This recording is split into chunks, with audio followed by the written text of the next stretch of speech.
Ada ulama yang mengatakan bahwa berdasarkan hadis Rasulullah, setiap bayi yang lahir itu tergadai. Jadi kongkan anak jaji itu mah keteni. Tahu gadai kan? Tahu gadai? Gadai itu kan kalau kita gadaikan kebun, kita ambil hasilnya atau tidak? Nah, tidak. Itulah yang menjadi alasan Ahmad bin Hambal mengatakan anak yang tidak diakikah, ini anak yang tidak diakikah itu tidak akan, orang tuanya tidak akan mendapatkan syafaat pahala karena anaknya masih tergadai.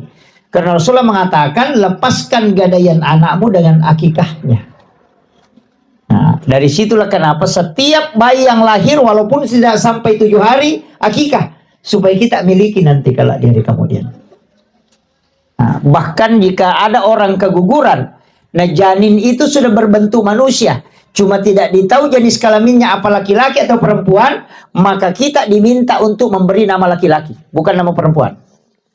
Kalau belum ditahu jenis kelaminnya, kecuali ketika kita sudah tahu, boleh diberi nama perempuan kalau memang perempuan, kasih nama laki-laki kalau laki-laki.